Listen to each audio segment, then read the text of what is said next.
ክሪስቲ ጆንሰን በካሊፎርኒያ ነበር የተወለደችው። ክሪስቲም ከልጅነቷ ጀምሮ የሚያውቋት ሰዎች ለመሳቅና ለፈገግታ ትንሽ የሚበቃት አይነት ማንነት ያላት ሰው ስለሆነች በሁሉም ዘንድ ተወዳጅ እንደሆነች ይመሰክሩላታል። ክሪስቲ እድሜዋ ከፍ እያለ በወጣትነት እድሜዋ ጅማሩ ላይ ሆና የመዝናኛ ኢንዱስትሪው ላይ የመሳተፍና በዛ ውስጥ የመስራት ፍላጎቷ እያደር ይጨምር ነበር። በዚህም በአንድ ጊዜ እንዲሁ በቀላሉ ተሰብሮ ማይገባበት የሆሊውድ መንደር ለክሪስቲም ነገሮችን አልጋ በአልጋ አድርጎ አልጠበቃትም ነበር። ክሪስቲ በሜካፕ ስራ አነስ ያሉ ስራዎች ላይ እየተሳተፈች የመዝናኛ ኢንዱስትሪውን ትውውቋን ጀመረች።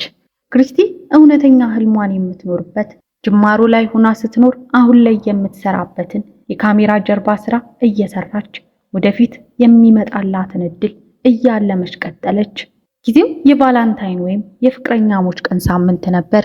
ክሪስቲ በዛን ወቅት ከቫላንታይን ቀን ቀደም ብሎ ለእናቷ በመደወል ወደ አንድ ሞል እንደምትሄድ ትነግራታለች። እናቷም ለሷ ምንም ነገር እንደማትፈልግና ለራሷ ግን የቫላንታይን ቀን ስጦታዎችን እንድትገዛ ትነግራታለች። በዚህ ወቅት ክሪስቲ አንዳች ደስ የሚያሰኝ ዜና የሰማችበት ወቅት በመሆኑ ለክሪስቲ ይህ ሳምንት ከማንኛውም ጊዜ የበለጠ ወትሮንም ከፊቷ የማይለየው ፈገግታ አሁን ደግሞ ይበልጥ ፊቷን አላብሷታል። ክሪስቲ እጅግ ደስተኛ ያደረጋት አጋጣሚ የልጅነት ህልሟ እውን የሚሆንበትን ፍንጭ ከአንድ ሰው በመስማቷ ነበር። ይህንንም አጋጣሚ ታዲያ ለቅርብ ጓደኛዋ ስትነግራት አንድ ሰው እጅግ ግዙፍ በሆነ ፊልም ውስጥ የመሳተፍ እድል እንደሰጣት ትነግራታለች። ይህ እድል የክሪስቲን የዘወትር ፍላጎትና ምኞት ጠንቅቆ ለሚያውቅ የቅርብ ሰው ለሷ የሚኖረውን ትልቅ ትርጉም መረዳት አይሳነውም። ክሪስቲ በዛ ሞል ውስጥ ሄዳ ያገኘችው የፊልም ባለሙያ እድል እንደሚሰጣትና የነገራት ፊልም ደግሞ እሷም ሆኖ እስክትተውነው ለማመን የሚከብዳት ለምትነግራት ጓደኛዋም እጅግ አስገራሚ ነበር። ፊልሙ በበርካቶች ዘንድ ዝነኛ የነበረውን የጄምስ ቦንድ ፊልም ሲሆን በዛ ፊልም ውስጥም መስራት እንድትችል ነበር ቃል የገባላት። ይህ ፊልም ባለሙያ ለክሪስቲ እርግጠኝነቱን ሲገልጽላት ለፊልሙ ቀረጻ የሚመጡት ተመልማይ ሴት አርቲስቶች የፊልም አሰራር ሂደቱን ለማሟላት የሚመጡ እንጂ ቦታው ላንቺ ተይዞልሻል የሚል የማረጋገጫ ቃል ሰጥቷት ነበር። ይህ ለክሪስቲ የፊልም ህይወት ጉዞ ከነበረችበት የተራራው ታች በቀጥታ ወደ ጫፍ የሚወስዳት ትልቅ አጋጣሚ ስለነበር ደስታዋና ጉጉቷ ወደር አልነበረውም ነበር። ክሪስቲ የፊልም ባለሙያውን የምታገኝበት ቀን ደረሰ። ቀደም ብለው በተነጋገሩት መሰረት አርጋ መምጣት ያለባትን አለባበስ አድርጋ መኪናዋን እያሽከረከረች ወደዛው ተጓዘች።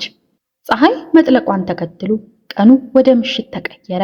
ክሪስቲም ለታዋቂው ፊልም የነበራት ቀጠሮ ተጠናቆ ወደ ቤት መመለስ የነበረባት ሰዓት አለፈ። ክሪስቲ ግን አሁንም ወደ ቤቷ አልተመለሰችም። ክሪስቲ ምናልባትም ጓደኞቿን አግኝታ አሊያም የፊልም ውይይቱ ሰዓት ገፋ ብሎ ነው የሚለው በጎ ሐሳብ በቤተሰቦቿና በጓደኛዋ አእምሮ ውስጥ በቅድሚያ የነበረ ነበር። ይህ በጎ ሐሳብ ግን የክሪስቲ ወደ ቤት መመለሻ ሰዓት በረፈደ ቁጥር እየደበዘዘ መጣ። ምሽቱ ወደ ሌሊት፣ ሌሊቱ ወደ ንጋት ተለወጠ። ክሪስቲ ግን አሁንም ብቅ አላለችም፣ ድምጿንም አላሰማችም። በዚህም የቤተሰብ ጭንቀት ገዘፍ ወዳለ ስጋት ተቀየረ። ምን እንደገጠማት በማያውቁበት ሁኔታ ክሪስቲ በድንገት ደብዛዋ ጠፋ። ክሪስቲ ከመሄዷ በፊት ትሰሪያለሽ ከተባለችው ፊልሙ ጉዳይ ጋር ተያይዞ እንደሆነ እንደምትሄድ የገለጸች ቢሆንም በትክክል ማንን ልታገኝ እንደምትሄድ ግን በግልጽ ስላልተናገረች ቤተሰብ ስለምታገኘው ሰው ማንነት እንዲህ ነው ብሎ መናገር ከማይችልበት ሁኔታ ላይ ወደቀ። የክሪስቲ መጥፋት ለፖሊስ ሪፖርት ተደረገ። በዚህም ክሪስቲ በፖሊስ መዝገብ ላይ በጠፋ ሰው ዝርዝር ውስጥ ተካተተች። የክሪስቲ ጓደኛ ስለ ክሪስቲ የቀደመ ሁኔታ ስትናገር በአንድ ሞል ውስጥ የሆነ ሰው እንዳገኘች እንደነገረቻትና ሰውየውም አዲስ ለሚሰራው የጄምስ ቦንድ ፊልም ማራኪና ለካሜራ አዲስ የሆነ ፊት እንደሚፈልጉ እንደነገረቻት ትገልጻለች። ፖሊስ በዛ በተባለው ሞል ውስጥ የነበሩትን እያንዳንዱን የደህንነት ካሜራ ቅጆች ተመለከተ። በተባለው ቀን ክሪስቲ በዛ ሞል ውስጥ ዕቃ ስትገዛና ስትንቀሳቀስ ይታያል። ነገር ግን ሌላ ማንንም ሰው ስታገኝ የሚያሳይ ቪዲዮ ማግኘት አልተቻለም ነበር። በተጨማሪም ፖሊስ ሌላ ምርመራ ማድረግ ጀመረ። በዚህም የክሪስቲ ስልክ ለመጨረሻ ጊዜ አክቲቭ የነበረበት ቦታን መመልከት ጀመሩ። በዚህም የምርመራ ውጤት ታዲያ የክሪስቲ ስልክ አክቲቭ የነበረው ቀደም ብላ እሷ ራሷ የፊልሙ ስብሰባ ይካሄድበታል ብላ የተናገረችው ቦታ ሳይሆን በሌላ አካባቢ ነበር።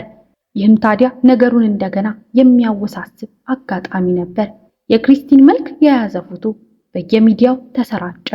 የአፋልጉኝ ወረቀቶች በተለያዩ ቦታዎች ተለጠፉ።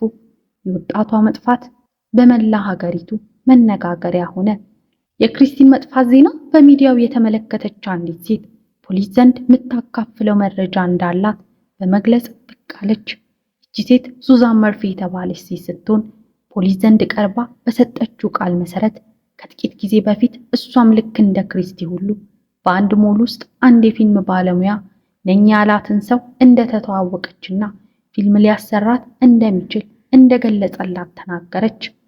ቪክቶር ቶማስ ብሎ የተዋወቃት ሰው በጄምስ ቦንድ ፊልም የተዋናይ መረጣ ላይ የተወከለ ሰው አድርጎ ነበር የተዋወቃት። ሱዛን በቀጣይ ጊዜ ይህንን የፊልም ባለሙያ ነኝ ያለው ሰው በአካል ልታገኘው ስትሄድ ፍቅረኛዋን በማስከተል ነበር። ሱዛን እንደገለጸችው ታዲያ ሰውየው እንዳያት ነበር የተበሳጨው። ቀጥሎ የነበራቸው ውይይት ብዙ የዘለቀ አልነበረም። ሰውየው እሷ ለፊልሙ እንደማትሆን ገልጾላት ተለያዩ። ሱዛን ከክሪስቲ መጥፋት በኋላ ፖሊስ ዘንድ ሄዳ ቃሏን ስትሰጥ የሰውየውን መልክ በቃላት እየገለጸች የሰውየው ምስል ተሳለ። ከዚህም በተጨማሪ ሱዛን በዛን ወቅት ወደ ሞሉ ስትሄድ የነበረውን የደህንነት ካሜራ ቅጂ በመመልከት ሱዛን ሰውየውን ከማውራቷ በፊት ከኋላ ሲከተላት እንደነበር በደህንነት ካሜራው ላይ ታየ። ቪክቶር እያለ ራሱን የሚያስተዋውቀው ሰው ከቆይታ በኋላ በቁጥጥር ስር ዋለ። ይህ ሰው የቀደመ የወንጀል ታሪክ ያለው ሰው ሲሆን መኪናን ከመስረቅ ጀምሮ ሌሎች በርከት ያሉ የወንጀል ሪካርዶች የነበሩት ነበር። ማርች 5 2003 ዓ.ም የክሪስቲ አስክሬን በአንድ ገደል ውስጥ በፕላስቲክ ቦርሳ ውስጥ ተጥሎ ተገኘ። የክሪስቲ አስክሬን ሲገኝ እግርና እጇ ታስሮ ነበር።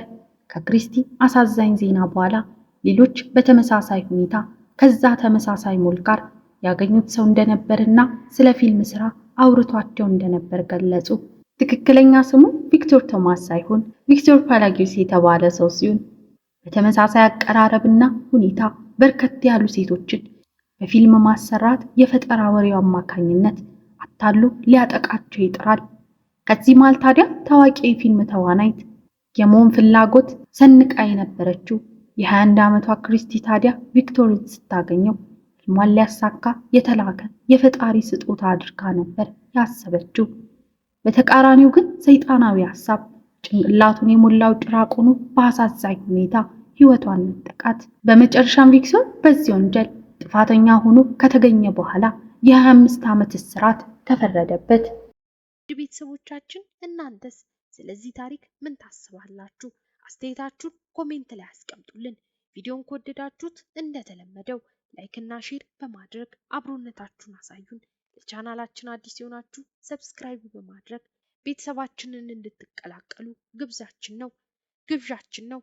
በሌላ የወንጀል ማህደር እስክንገናኝ ሰላም ቆዩን።